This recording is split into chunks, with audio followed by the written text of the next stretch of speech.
Hello students, force chapter के बारे में पढ़ रहे थे हम लोग। तो आज देख रहे हैं फोर्स का लेक्चर 2। फोर्स लेक्चर 1 में हम लोगों ने स्ट्रिंग में टेंशन कैसे लगती है ये चेक कर लिया था। इलेक्ट्रोमैग्नेटिक फोर्सेस की बात कर रहे थे, एक्शन में पढ़ चुके थे, फ्रिक्शन और नॉर्मल रिएक्शन के बारे में बात कर चुके थे। उसी को पूरा कर लेते हैं। कॉन्टैक्ट फोर्स के दो कंपोनेंट स्टडी कर लिए थे। जैसे एक ब्लॉक पड़ा है, ग्राउंड पे पड़ा है, तो इस पर एक तो नॉर्मल रिएक्शन एक्ट कर रहा था। अगर टेंडेंसी ऑफ मोशन इस तरफ है तो फ्रिक्शन अपोजिट डायरेक्शन में एक्ट कर रहा था। चल रहा है नहीं चल रहा है, टेंडेंसी इस तरफ है तो फ्रिक्शन पीछे की तरफ एक्ट करेगा, क्योंकि फ्रिक्शन रिलेटिव मोशन को अपोज करता है। तो कांटेक्ट फोर्स क्या होता है? ये दोनों कांटेक्ट फोर्स के कंपोनेंट तो हैं, तो इसका जो रिजल्टेंट आएगा that will be net contact force. तो contact force is the resultant of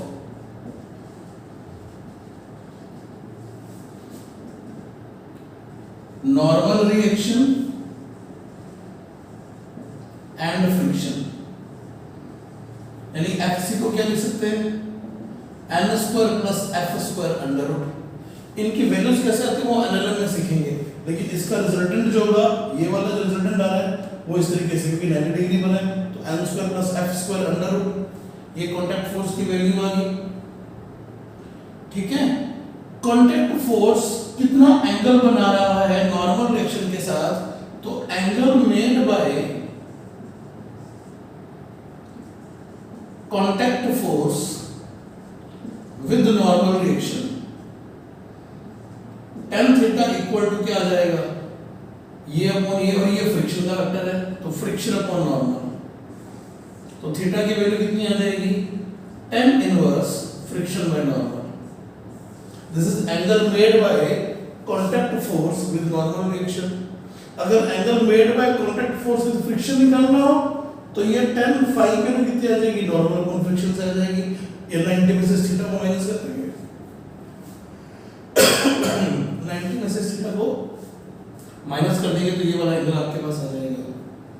ठीक है, ध्यान से नोट कर लीजिए इसको।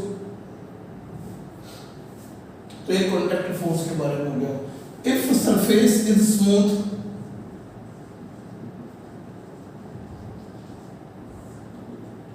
तो क्या वो सरफेस स्मूथ? तो फ्रिक्शन जीरो हो जाएगा।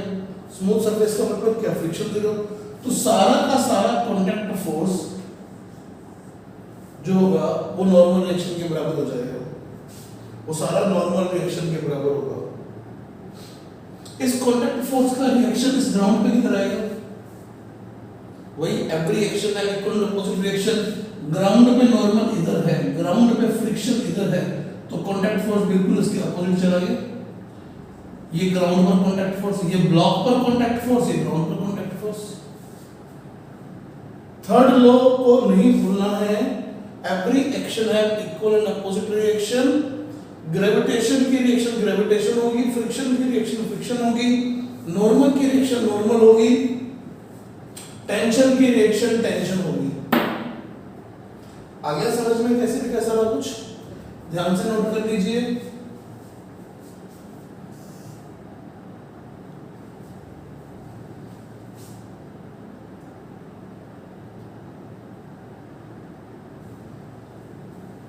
ठीक है, अब बात करते हैं अगले फोर्स की, इसका नाम है स्प्रिंग फोर्स।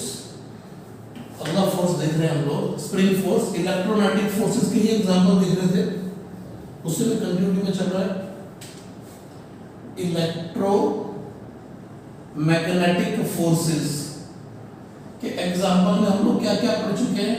हम पहला पढ़ चुके हैं टेंशन इन स्प्रिंग,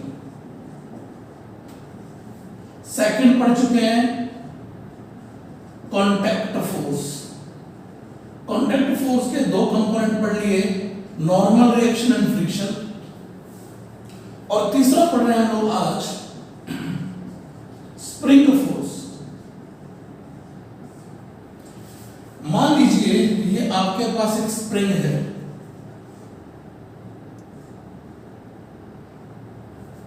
और ये इसकी नेचुरल लेंथ है।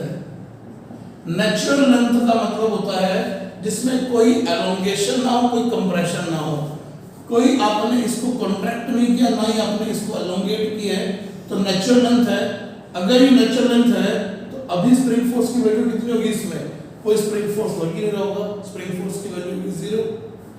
लेकिन अगर इस स्प्रिंग को हम इसकी नेचुरल लेंथ से एक्सटेंड कर दें, मान लीजिए आपने इसको नेचुरल लेंथ से x एक्सटेंड कर दिया, इसको आपने पुल किया और x लेंथ से एक्सटेंड कर दिया, दिस वाज नेचुरल लेंथ, और आपने इसको x एक्सटेंड कर दिया, या आपने इसको x डिस्टेंस से कंप्रेस कर दिया, आप इस हिस्से को उठा के इस तरफ ले आए, इतनी नेचुरल लेंथ थी और आपने इसको x डिस्टेंस से कंप्रेस कर दिया।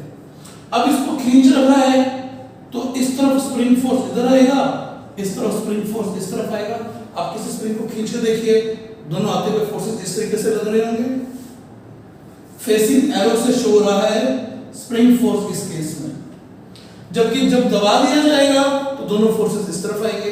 अब दोनों फोर्सेस बाहर की तरफ जा रहे हैं तो स्प्रिंग फोर्स ये रहा। चेक कीजिए, दोनों तरफ लगेगा, इस तरफ भी और इस तरफ भी। Every action and equal opposite action. Molecules नजदीक आ गए होंगे तो रिपल्शन का फोर्स, मॉलिक्यूल्स दूर चले गए होंगे तो अट्रैक्शन का फोर्स। तो इस स्प्रिंग फोर्स की जो वैल्यू होती है that is proportional to elongation और कंप्रेशन। ये एलोंगेशन है या फिर जो आपने इसको कंप्रेस किया उतना कंप्रेशन है। F is proportional to x, और स्प्रिंग फोर्स की वैल्यू जो दी जाती है that is given as kx, where k is spring constant. इस k का नाम होता है स्प्रिंग कांस्टेंट। k के बारे में इलास्टिसिटी चैप्टर में बहुत डिटेल में पढ़ा जाएगा। F स्प्रिंग की वैल्यू kx के बराबर होती है। ये इस स्प्रिंग की स्टिफनेस के बारे में बताता है। स्टिफनेस, आपने स्प्रिंग ऐसे देखे होंगे जो पेन की रिफिल के अंदर आते हैं, पेन के अंदर आते हैं, पेन के अंदर जो स्प्रिंग होता है उसकी स्टिफनेस बहुत कम होती है, उसे आसानी से दबाया जा सकता है, खींचा जा सकता है। लेकिन जो स्टैंड के अंदर बाइक का स्टैंड होता है उसमें जो स्प्रिंग लगा होता है उसको आप खींच देखेंगे तो बहुत ज्यादा टाइट है, उसकी स्टिफनेस जो होती है वो बहुत ज्यादा होती है। तो K इज कॉल्ड स्टिफनेस, जिसके बारे में हम लोग इलास्टिसिटी चैप्टर में पढ़ेंगे। लेकिन एक बात क्लियर कर लेनी चाहिए यहीं पर कि K जो होता है वो स्प्रिंग लेंथ के इनवर्सली प्रोपोर्शनल होता है। K is inversely proportional to length of spring.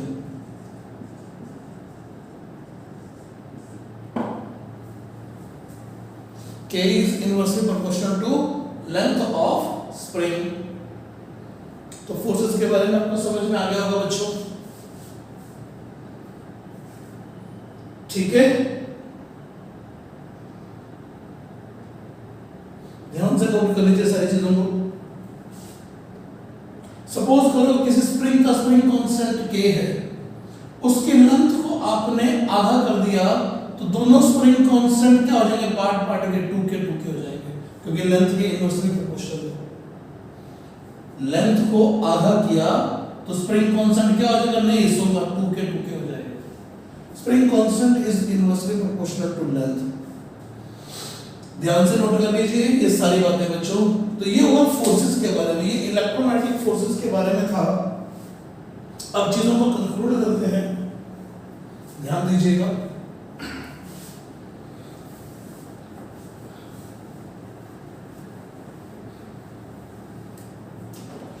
इसके बाद का फोर्स है हमारे पास न्यूक्लियर फोर्स।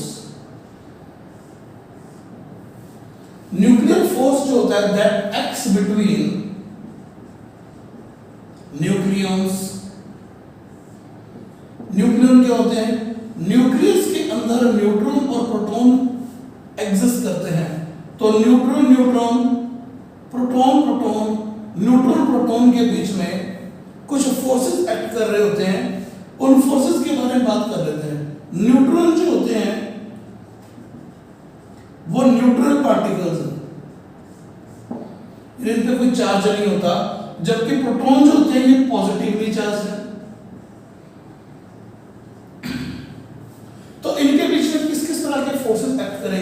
न्यूट्रॉन के पास मास तो है ही है, इनके ऊपर दो तरह के फोर्सेस एक्ट कर रहे होते हैं। न्यूट्रॉन न्यूट्रॉन इंटरेक्शन में एक तो ग्रेविटेशनल फोर्स एक्ट कर रहा होता है और एक न्यूक्लियर फोर्स एक्ट कर रहा होता है।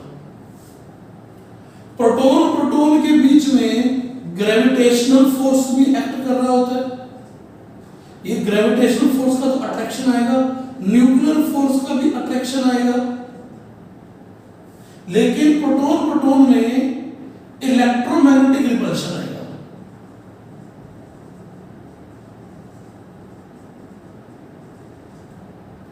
एक रिपल्शन का फोर्स एक्ट कर रहा होगा। न्यूट्रॉन प्रोटॉन के बीच में दोनों के पास मास है लेकिन इसके पास चार्ज नहीं है, तो इनके पास भी दो फोर्सेस एक्ट कर रहे होंगे, वो होंगे ग्रेविटेशनल फोर्स और न्यूक्लियर फोर्स। यानी टाइप ऑफ फोर्सेस इनके इंटरेक्शन के बीच में यही आ सकते हैं। लेकिन न्यूक्लियर फोर्स जो होता है, जो न्यूक्लियस के बीच में एक्ट कर रहा होता है, हम नेट इंटरेक्शन को बात नहीं कर रहे हैं। Nuclear force is interaction between nucleons, this is special kind of nucleons जिसे युगावा पोटेंशियल के अंडर पढ़ा जाता है, लेकिन वो डिस्कशन हमारे सिलेबस में नहीं है। तो न्यूक्लियर फोर्सेस के बारे में कुछ चीजें क्लियर करें। न्यूक्लियर फोर्सेस जो होते हैं वो बिटवीन न्यूक्लियॉन्स एक्ट करते हैं, ऑलवेज ऑफ अट्रैक्शन होते हैं, ये बहुत ही शॉर्ट रेंज फोर्सेस हैं, इनकी रेंज बहुत स्मॉल होती है। ये 10 की पावर -13 मीटर, 10 की पावर -15 मीटर इस रेंज में एक्ट करते हैं, यानी फर्मी ऑर्डर पे एक्ट कर रहे होते हैं। शॉर्ट रेंज फोर्सेस हैं, भूलना नहीं है, ऑलवेज ऑफ अट्रैक्शन, और सबसे बात इंपॉर्टेंट, स्ट्रॉन्गेस्ट इन नेचर है। ये नेचर के सबसे स्ट्रॉन्ग फोर्सेस है। ये ग्रेविटेशनल फोर्स और इलेक्ट्रोमैग्नेटिक फोर्सेस की तुलना में बहुत ही स्ट्रॉन्ग होते हैं, इसीलिए न्यूक्लियस के अंदर ये सारे कंबाइन होकर इकट्ठे रहते हैं। इनकी छोटी मोटी जो डिस्कशन है वो हम लोग 12th के अंदर न्यूक्लियर फिजिक्स के अंदर पढ़ते हैं, उसी में इन इंटरेक्शन के बारे में बात करेंगे। But these forces are strongest in nature. Clear हो गया होगा? शॉर्ट रेंज फोर्सेस है। दो इंडिविजुअल प्रोटॉन पड़े जो न्यूक्लियस में नहीं है, तो इंडिविजुअल प्रोटॉन पड़े हो, दो इंडिविजुअल न्यूट्रॉन पड़े हो, दो इंडिविजुअल न्यूट्रॉन प्रोटॉन पड़े जो न्यूक्लियस में नहीं है, उनके बीच में न्यूक्लियर फोर्स एक्ट नहीं करता है, ये न्यूक्लियस के अंदर ही एक्ट करता है। ठीक है, सपोज करो कोई हमें ऑर्डर बोल दे कि ग्रेविटेशनल फोर्स, इलेक्ट्रोमैग्नेटिक फोर्स और न्यूक्लियर फोर्स का ऑर्डर लिख लीजिए, इसको कैपिटल जी, कैपिटल ई और कैपिटल एन से लिख देता हूं, तो याद रखिए न्यूक्लियर फोर्सेस जो होते हैं वो सबसे स्ट्रॉन्ग होते हैं। न्यूक्लियर फोर्सेस जो होते हैं वो सबसे स्ट्रॉन्ग होते हैं, फिर इलेक्ट्रोमैग्नेटिक फोर्सेस की बात आती है, फिर ग्रेविटेशनल फोर्स की बात आती है। कोई इस इंटरेक्शन का कंपैरिजन करवा ले तो आपको बता दूं, इन इंटरेक्शंस के अंदर न्यूक्लियर के बीच में अट्रैक्शन है, इनके बीच में अट्रैक्शन है, gravitational attraction, gravitational attraction. Neutron के मास प्रोटॉन की तुलना में ज्यादा होंगे, तो याद रखिए FNN इंटरेक्शन का ज्यादा आएगा, क्योंकि इसकी ग्रेविटेशनल इंटरेक्शन भी ज्यादा होगी, क्योंकि न्यूट्रॉन प्रोटॉन की तुलना में थोड़ा मैसिव है। इसके बाद बारी आएगी F न्यूट्रॉन प्रोटॉन के इंटरेक्शन की, क्योंकि है दोनों में अट्रैक्शन ही, इसमें भी दो अट्रैक्शन, इसमें भी दो अट्रैक्शन, लेकिन ये इसका अट्रैक्शन थोड़ा वीक है। और प्रोटॉन इंटरेक्शन जो होगी न्यूक्लियस के अंदर वो सबसे वीक होगी। क्यों? क्योंकि दो अट्रैक्शन के बाद एक रिपल्शन भी प्रेजेंट है। ये विद इन न्यूक्लियस हमने न्यूट्रॉन प्रोटॉन को के इंटरेक्शन के ऑर्डर को लिखा है, और ये एक जनरल ऑर्डर है कि न्यूक्लियर फोर्सेस जो होते हैं सबसे स्ट्रॉन्ग फोर्स होते हैं नेचर में। समझ में आ गया आप सबको बच्चों? तो ध्यान से नोट कर लीजिए, न्यूक्लियर फोर्सेस का कोई फॉर्मूला हमें नहीं पढ़ना है, हमें सिर्फ ऑर्डर की बात करनी है कि किस रेंज में काम करते हैं। कोई कह रहा है कि 10 की पावर -10 मीटर पर दो प्रोटॉन पड़े हैं, इसका मतलब वो न्यूक्लियस में नहीं है, क्योंकि न्यूक्लियस का साइज जो होता है वो इस ऑर्डर का होता है। 10⁻⁻10 का मतलब आप एटॉमिक साइज पर आ गए हैं। एटॉमिक साइज में प्रोटॉन अगर चला जाएगा तो न्यूक्लियर फोर्सेस एक्ट नहीं करेंगे। ध्यान से लिख लीजिए इस चीज को, सारी बात को इसको नोट कर लीजिए, बोर्ड पे मेंशन है। ये न्यूक्लियर फोर्सेस होते हैं। इसके बाद आते हैं वीक फोर्सेस। वीक फोर्सेस के बारे में इतनी बात ध्यान रखनी है कि these forces controls nuclear reactions. इसके अलावा इनके बारे में जानकारी की कोई आगे की रिक्वायरमेंट नहीं है, सिर्फ डेफिनेशन है। न्यूटोनियन फिजिक्स में हम लोगों को कुछ पर्टिकुलर 5 फोर्सेस के बारे में पढ़ना है, उनके बारे में बात करेंगे बच्चों को। अब ध्यान दीजिएगा कि हमें हमारी फिजिक्स में कौन कौन से फोर्सेस की रिक्वायरमेंट रहने वाली है। 11th के अंदर पूरी डिस्कशन जो चलेगी मैक्सिमम आपकी वो इन फोर्सेस पे चलेगी। पहला हो जाएगा ग्रेविटेशनल फोर्स। ग्रेविटेशनल फोर्स में भी फोर्स ऑफ ग्रेविटी इंपॉर्टेंट रहेगा, जिसे हमने mg से शुरू किया था। ठीक है, दूसरा इंपॉर्टेंट रहेगा, कोई स्प्रिंग वाला केस आ जाए, टेंशन इन स्प्रिंग, ये इंपॉर्टेंट रहेगी। तीसरी चीज इंपॉर्टेंट रहेगी नॉर्मल रिएक्शन। चौथी चीज रहेगी इंपॉर्टेंट फ्रिक्शन। इन दोनों को मिला के हम लोग कांटेक्ट फोर्स कहते हैं। पांचवी चीज जो हमारे पास वो है स्प्रिंग फोर्स।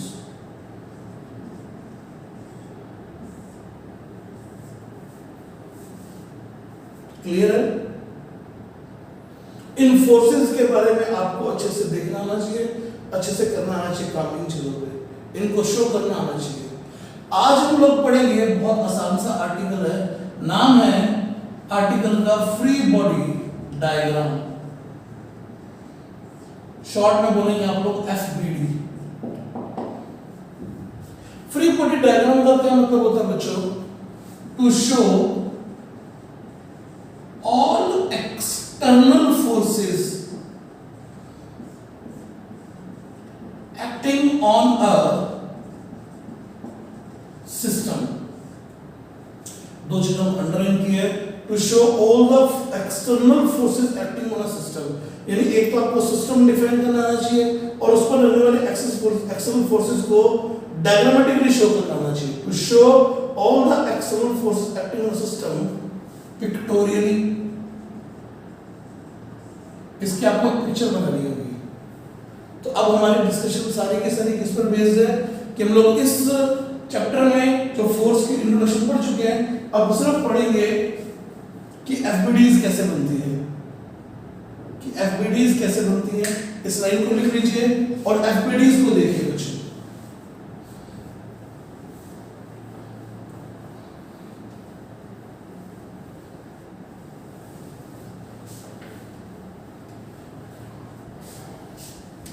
जैसे सपोज लीजिए आपके पास ये एक ब्लॉक है M मास का,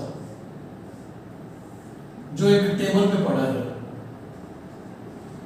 हमें कहा गया है कि सिर्फ ये पड़ा है इस टेबल पर, इस M की FBD बना दीजिए। M की FBD का मतलब सिर्फ M पर लगने वाले फोर्सेस को शो करना है। आपको एक्शन रिएक्शन का अच्छे से ज्ञान होना चाहिए। सिर्फ M की, हमने क्या कि FBD ऑफ M बनाई है, और ये क्या बोला, ये पड़ा है एट रेस्ट, कोई चलने की टेंडेंसी नहीं है। तो आपने M को अलग से शो करना है और सोचना है कि इस पर कौन से फोर्सेस एक्ट कर रहे हैं। पहला फोर्स एक्ट करेगा ग्रेविटी का mg। दूसरा फोर्स टेबल ब्लॉक पर फोर्स लगाएगा ऊपर की तरफ। लिखना आना चाहिए force by table on block. Table ने ब्लॉक पर नॉर्मल एक्शन को लगाया। फ्रिक्शन की बात नहीं करेंगे क्योंकि चलने की टेंडेंसी की बात ही नहीं की है। जब तक चलने की बात नहीं होगी तो फ्रिक्शन की बात नहीं आएगी। चलने की टेंडेंसी आनी चाहिए, चलने की टेंडेंसी नहीं तो फ्रिक्शन भी नहीं। तो नॉर्मल mg। ये कौन सा फोर्स है? Force by earth on block. इसका नाम क्या होता है? इसका नाम होता है नॉर्मल रिएक्शन। ठीक है, अब आपसे एक क्वेश्चन पूछता हूं, क्या M और mg एक्शन रिएक्शन के पेयर है या नहीं है? M और mg एक्शन रिएक्शन के पेयर है या नहीं है? तो ध्यान से देखिए, M और mg एक्शन रिएक्शन के पेयर हो ही नहीं सकते, क्योंकि mg की रिएक्शन तो अर्थ पे रहेगी। अर्थ ने ब्लॉक को खींचा, ब्लॉक ने अर्थ को खींचा। एंड टेबल ने ब्लॉक पर फोर्स लगाया, तो ब्लॉक ने टेबल पर फोर्स लगाया। वो फोर्स वेट के बराबर है, वो अलग बात है, वो बराबर आएगा नहीं आएगा वो आगे जाके हम लोग एनएलएम में सीखेंगे। लेकिन ये फोर्सेस एक्शन रिएक्शन के नहीं है, क्योंकि एक्शन रिएक्शन में दोनों नाम सेम होते हैं, F12 F21। यहाँ टेबल ब्लॉक है, यहाँ अर्थ ब्लॉक है। इसमें थर्ड नंबर चीज की एंट्री हो रही है, तीन नाम लिखे जा रहे हैं, टेबल ब्लॉक अर्थ, तो ये एक्शन रिएक्शन का पेयर हो ही नहीं सकता। तो NMG एक्शन रिएक्शन के पेयर नहीं होते। वैसे भी बताया हुआ है कि एक्शन रिएक्शन के फोर्सेस एक बॉडी पे एक्ट करते नहीं है, ये तो एक ही बॉडी पे एक्ट कर रहे हैं। तो these forces are not creating a pair of action reaction। ठीक है, ध्यान से नोट कीजिए इस बात को भी।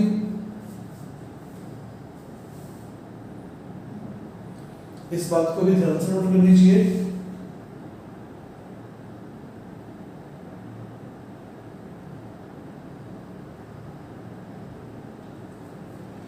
नेक्स्ट एफबीडी देखिए, इसी एम के बारे में बात कर रहे हैं हम लोग। ये M1 है, ये M2 है और ये ग्राउंड पे पड़ा है।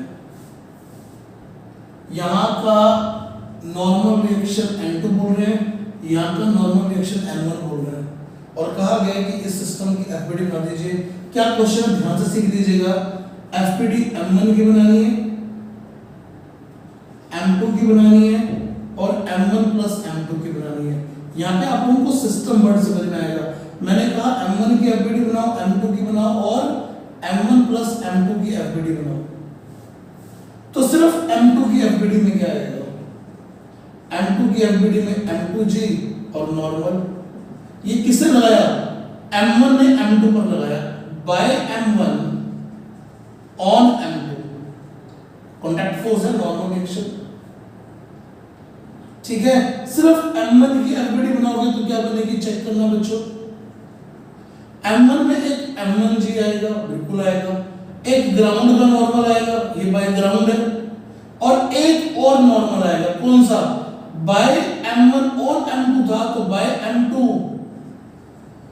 ऑन M1 भी तो रिएक्शन आएगी, कांटेक्ट आएगा, इसने इसको दबाया, तो चेक कर लो इसके ऊपर कौन कौन सा फोर्स, ग्रेविटी और दो कांटेक्ट, ग्रेविटी और दो कांटेक्ट, चलने की टेंडेंसी की बात ही नहीं कर रहे। आ गया समझ में कैसे इसकी एफबीडी को बनाया। ये M1 की एफबीडी होगी, ये M2 की एफबीडी होगी। अब कोई कहते हैं M1 प्लस M2 की एफबीडी बना दीजिए, तो M1 प्लस M2 की एफबीडी के लिए M2 को उठा के इसके ऊपर रख दो, M2 को उठा के रख रखोगे तो M2 M2 तो कट ही जाएगा। अब चेक करना, यहां बना रहा हूं ये वाला M1 और ये वाला M2, तो इसमें अब M2 दिखाने की जरूरत ही नहीं है, क्योंकि इसको सिस्टम ले रहे हो तो एक तो अर्थ इस पर यूं पुल लगा रही है, that is M1G plus M2G, ये दोनों ऐड हो जाएंगे, लेकिन N2 से M2 कट जाएगा, ये अब सिस्टम का इंटरनल हो जाएगा और सिर्फ बचेगा ग्राउंड का नॉर्मल। इसमें N2 को क्या नाम देंगे, N2 को नाम देंगे इंटरनल फोर्स, इसमें N2 को नाम क्या आ जाएगा, इंटरनल फोर्स। अब N1 और M1 प्लस M2G एक्सटर्नल रहेंगे। आ गया समझ में कि N2 को इंटरनल क्यों कह रहे हैं, इसको उठा के इसके ऊपर रखोगे तो N2 N2 दोनों शो करोगे तो कट ही जाएंगे, तो N1 M1G और M2G यही बचेगा और वही लिखा हुआ है। समझ में आ गया एफबीडी कैसे बन रही है, to show all the external forces acting on a system. ध्यान से देख लीजिए, क्लियर हुआ। इसको साथ बनाते जाइए, याद रखिएगा क्वेश्चन का डायग्राम अलग रखिएगा, आंसर का डायग्राम अलग रखिएगा, और एफबीडीज बना रहे हैं हम लोग, ध्यान देते जाइए।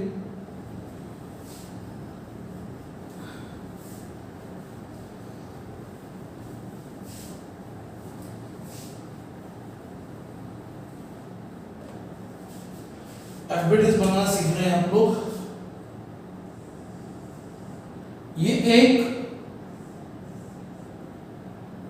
अरेंजमेंट है जिसमें दो प्लैंक्स हैं, दो प्लैंक फ्लैट प्लैंक्स हैं, जैसे दो रजिस्टर हो गए ऐसे पड़े, इनके बीच का एंगल थीटा मान लेते हैं।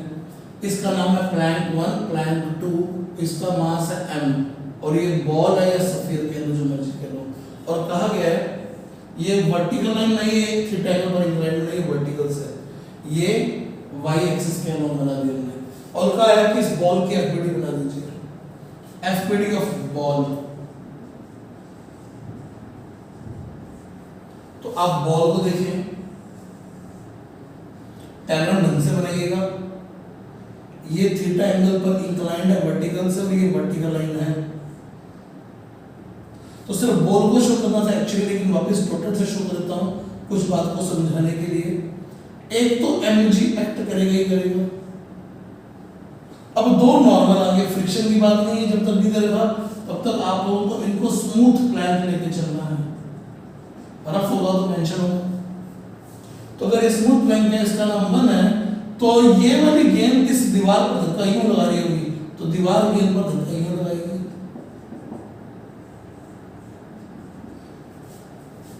अब ये वाली जगह पर ये फोर्स यूं लगा रही होगी, तो ये नॉर्मल यूं लगाएगा।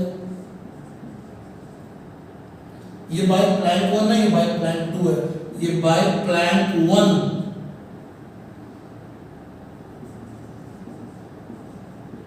ऑन बॉल है, और ये बाय प्लैंक 2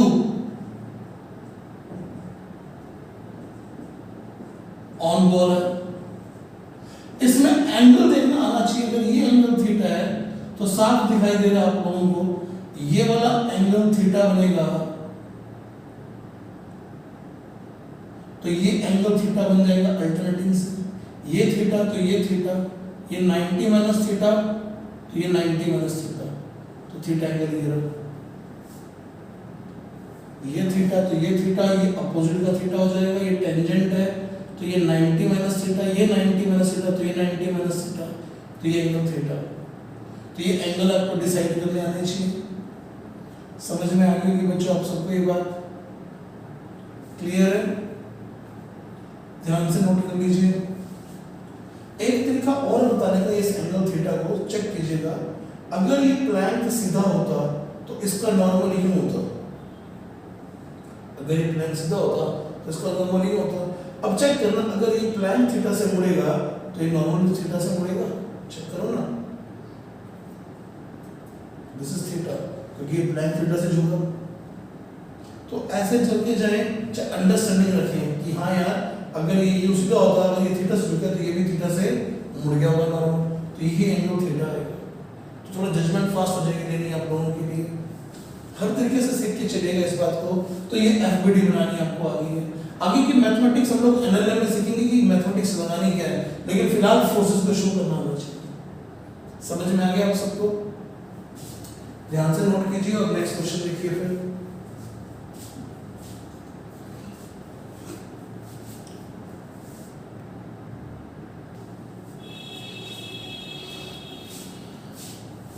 तो ऐसे एफबीडीज बनेंगे। एफबीडी का मतलब क्या बताया? To show all the forces acting on system. तो सिस्टम चूज करना आना चाहिए। ये सिस्टम कैसे चूज करते हैं? नेक्स्ट क्वेश्चन देखते हैं।